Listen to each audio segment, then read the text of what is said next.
ছয় দিন পরে নখ খসে যাবে, 9 দিন পরে চুল। 6 দিন পরে নখ খসে যাবে, 9 দিন পরে চুল।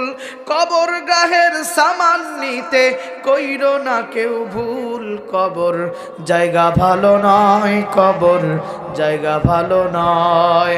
কবর গৃহ আমল দিয়ে সাজিয়ে নিতে হয়, ঠিক কিনা বলে? 17 দিনে পেট পেটে শেষ, পোকার খাদ্য হবে। 60 দিন পরে গোশত থাকবে না, কঙ্কাল পড়ে রবে। 17 দিনে পেট পেটে শেষ, পোকার খাদ্য হবে।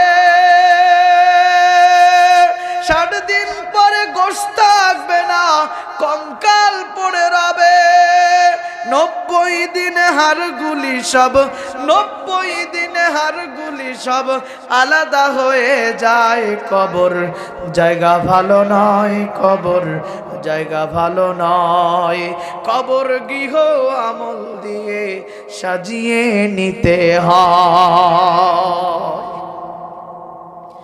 খুব ভালো করে বুঝবেন, আল্লাহ পাক রব্বুল আলামিন কিন্তু এক জায়গায় বলে নাই, এক জায়গায় কিন্তু বলে ক্ষান্ত হয় নাই, তোমরা কবরকে ভুলে যাও না। কবরের ভিতরে আসার পরে আমি আল্লাহ তাআলা কিন্তু আল্লাহু আলিমুম বিজাতিস সুদূর, আমি আল্লাহ তোমার বুকের ভিতরে যা কিছু আছে সব জানি, সব জ্ঞান আমার কাছে আছে। ওই কবরের ভিতরে আসার পরে কিন্তু আমি সব কিছু টেনে বের করব। ওয়া ইযাল কুবুরু বুসিরাত আলিমাত নাফসুম মা কদ্দামাত ওয়া আখরাত। আল্লাহ বলেন তোমরা আগে কি করছো পরে কি করছো সব কিন্তু আমার ইলমের ভিতরে আছে, আমার কিন্তু সব রেকর্ড করা আছে। কথা বলেন ঠিক কি না? ও মুসলমান, তাফসীরের কিতাব খুঁজে দেখি, আসলে দেখি আল্লাহ কেমন ভাবে জানেন, আল্লাহ কেমন ভাবে রেকর্ড করছেন, একটু পরিচয় দেয়া যায়। ও মুসলমান, আল্লাহ পাক রব্বুল আলামিন যেই কথাগুলো তুলে ধরলেন মুফাসসিরিন একরাম সুন্দর করে হাদিস থেকে বয়ান করেন। ও মুসলমান, আল্লাহ পাক রব্বুল আলামিন সব ব্যবস্থা করে দিয়েছেন। বলেন তো দেখি, আমরা কবরের ভিতরে যাওয়ার পরে সর্বপ্রথম কি করা হয়? আমরা এতদিন জানি সর্বপ্রথম কবরের ভিতরে যাওয়ার পরে 2 জন ফেরেশতা আসে, ঠিক কিনা বলেন? মুনকার নাকির আসিবে, সওয়াল জবাব করিবে, আমরা এটাই জানি, ঠিক না বা ঠিক? ও মুসলমান, কিন্তু তাফসীরের কিতাব সাক্ষী দেয় কবরের ভিতরে যাওয়ার পরে এই 2 জন ফেরেশতা তো আসবে, এদের কাজ কি বলেন? 3টা প্রশ্ন করবে। কয়টা?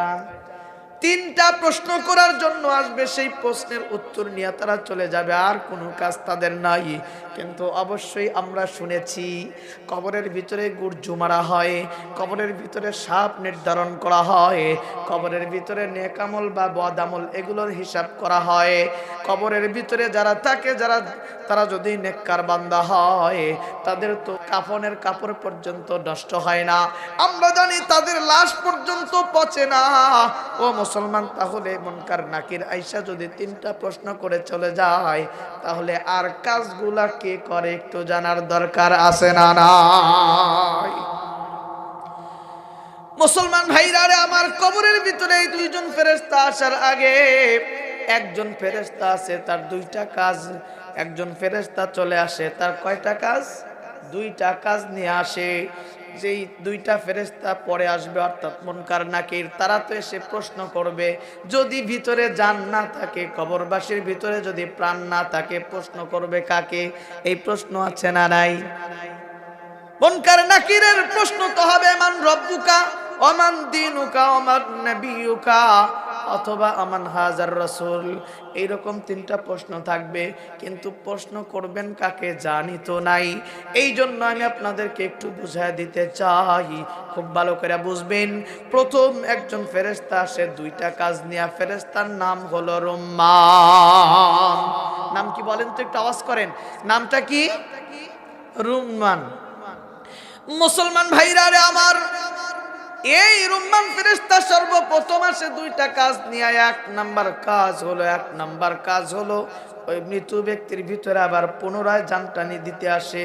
অর্থাৎ আল্লাহ পাক রব্বুল আলামিনের কাছে যখন জানটা রুহুটা নিয়ে যাওয়া হয়, যখন দুনিয়াতে ছিলাম আমাদের ভিতর থেকে রুহুটা বের করে আল্লাহ পাক রব্বুল আলামিন ইল্লিয়িনে নিয়ে যাওয়ার পরে আবার আল্লাহ তাআলা তাকে দেখে অর্ডার করে দেয়, যদি মুমিনের সেই রুহুটা হয় তাহলে আবার ফেরেশতার মাধ্যম দিয়ে আদবের সাথে এসে কবর পর্যন্ত পৌঁছায়া দেয়।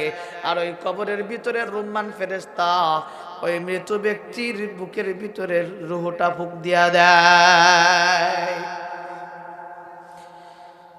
মুসলমান ভাইরা আমার, আর যদি সেই ব্যক্তিটা বদকার হয়, ওই ব্যক্তিটা যদি গুনাহগার হয়, আল্লাহ পাক রব্বুল আলামিনের সেই রুহের জগৎ থেকে সিজ্জিন অর্থাৎ যেটা বদ আমল বদ লোক, ওই ব্যক্তির রুহটা সিজ্জিন নামক দোজখখানায় নিয়ে যাওয়া হয়, অর্থাৎ কষ্টের জায়গায় নিয়ে যাওয়া হয়। সেখান থেকে আল্লাহ পাক রব্বুল আলামিন সরাসরি নিক্ষেপ করে দেন, ওর জন্য আর কোনো সম্মান নাই। ও মুসলমান, এইভাবে রুহটা যখন রহমান ফেরেশতার কাছে চলে আসে, রহমান ফেরেশতা কবরবাসীর সর্বপ্রথম তার বুকের ভিতরে রুহটা দিয়ে দেওয়ার পরে দ্বিতীয় নাম্বার কাজ হলো রহমান ফেরেশতা কি করে, ওই কবরবাসীর যত নেক আমল আছে, যত বদ আমল আছে, সব কিছুর একটা লিস্ট করে দেয়। মুনকার নাকির আসার আগেই এই লিস্টটা করে দিয়ে গলার ভিতরে ঝুলায় দিতে হয় তাকে।